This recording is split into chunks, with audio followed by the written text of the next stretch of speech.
Olá, amigos do blog Clube da Luta do Jornal Povo, estamos de volta para falar de futebol, de MMA, lesões no esporte, sobretudo no futebol e no MMA. E para falar sobre esse assunto comigo, estou ao lado de um especialista, o médico Bruno Nogueira, especialista em ortopedia e traumatologia. Tudo bem? Seja bem-vindo, doutor. Tudo bem, o prazer é nosso em falar aos telespectadores sobre essas lesões que realmente estão acometendo nossos atletas cada vez mais. A incidência está aumentando, os esportes com impacto, né? Esporte de bastante luta, trauma, você vê agora o caso no futebol, então pra gente é um prazer.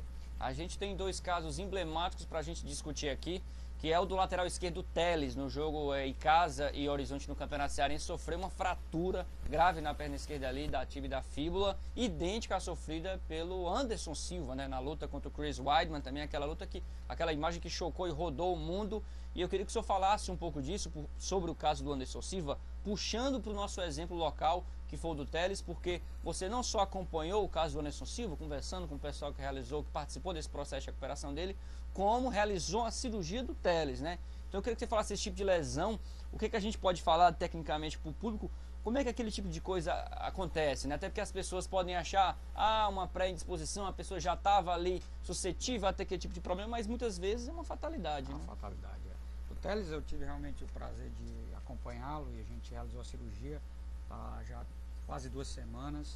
O paciente está muito bem. A fratura realmente foi muito semelhante à fratura do Anderson Silva. Eu costumo dizer que não existe nenhuma fratura idêntica. Cada fratura tem suas especialidades, suas diferenças, né, pequenas, mas foi uma fratura realmente no meio, na região da diáfise do osso, da tíbia e da fíbula.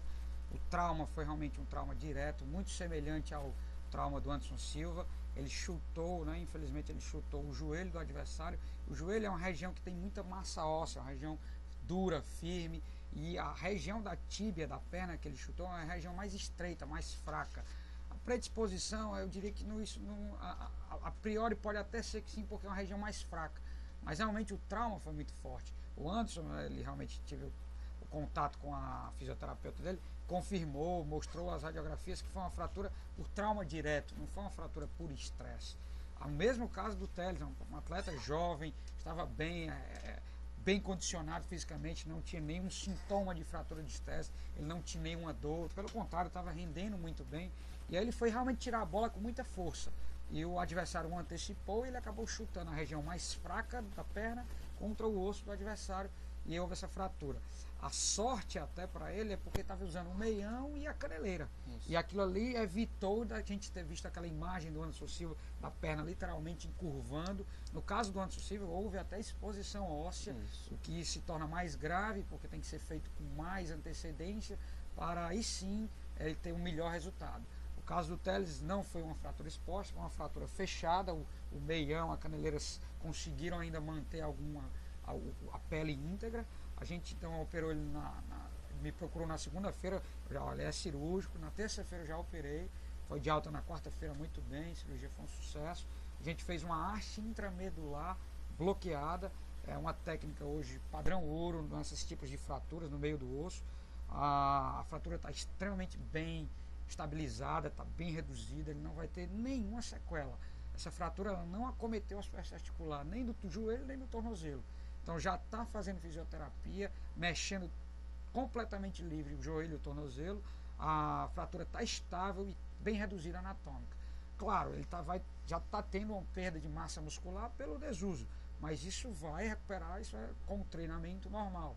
Então ele vai certamente, afirmo, ele vai voltar aos esportes em alto rendimento.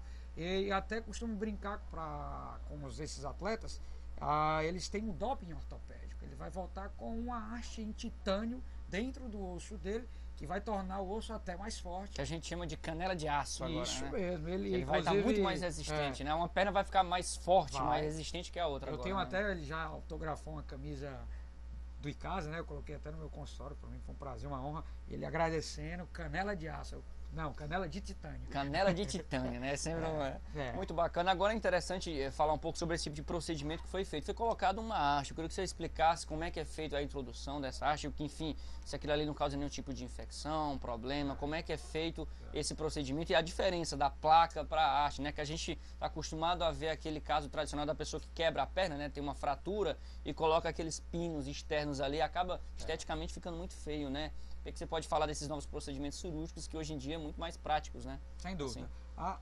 As fraturas, como eu falei, têm suas peculiaridades.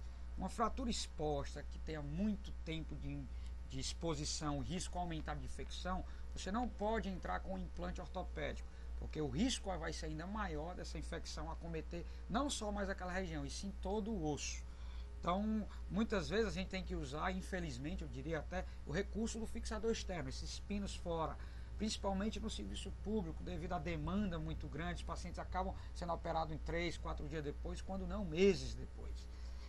As placas são realmente bons, são grandes, eu diria, implantes ortopédicos que nós usamos. Elas são indicadas mais nas fraturas articulares, pois a gente precisa ter uma escora melhor e uma redução anatômica, muitas vezes, dos fragmentos ósseos. Já nesse tipo de fratura no meio do osso, usando a haste, a gente não agride, não abre o foco de fratura.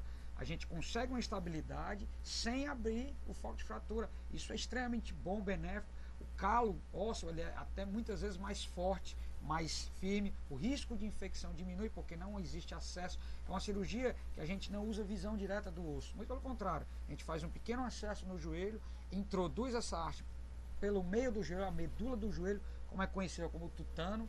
Essa haste desce, passa a fratura. A gente sempre controla isso com a escopia, chama-se intensificador de imagem. É um raio-x que a gente utiliza dentro do centro cirúrgico, que vai me guiando para exatamente corrigir qualquer redução, qualquer erro que ficar na sua perna. E acabo bloqueando no final, a gente bloqueia parafuso para evitar exatamente dele perder essa redução. Então é uma técnica minimamente invasiva, que só tem benefícios, tem alguns riscos. Devido a gente entrar no osso, na medula do osso, existe o risco aumentado de tromboembolismo pulmonar, que é quando aquele tutano literalmente no meio do osso pode cair na corrente sanguínea e ir para o pulmão. Então é claro que a gente toma todos os cuidados, na mesa de cirúrgica já se coloca meia de compressão, no pós-operatório já inicia a fisioterapia precoce, toma remédios para evitar isso. Eu diria que isso seria o grande risco de uma haste intramedular. O risco de infecção ele existe, como qualquer outra cirurgia, mas bem menos do que uma placa, por exemplo, porque a agressão é bem menor, entendeu? Já com relação ao fixador externo, o fixador externo ele é usado no caso de infecção, que é exatamente para tirar esses implantes, porque com esses implantes não se trata a infecção, e aí tem que se estabilizar de alguma forma. O fixador externo, então, normalmente é o último recurso, é um recurso que a gente deve sempre procurar evitar, mas realmente tem casos que, infelizmente, a gente tem que acabar utilizando, cujos resultados são bem piores. Com a haste intramedular, a gente já consegue um retorno precoce do paciente. Então é o padrão ouro hoje usado, principalmente em grandes atletas como o Anderson, como o Telles. Bacana, muito esclarecedora a entrevista aqui do Bruno Nogueira, médico aí, ortopedista e traumatologista, aqui para o blog Clube da Luta do Jornal Povo. Obrigado, doutor. Eu que agradeço, estamos às ordens, é um prazer falar desses assuntos que são de utilidade pública. Bacana, até a próxima.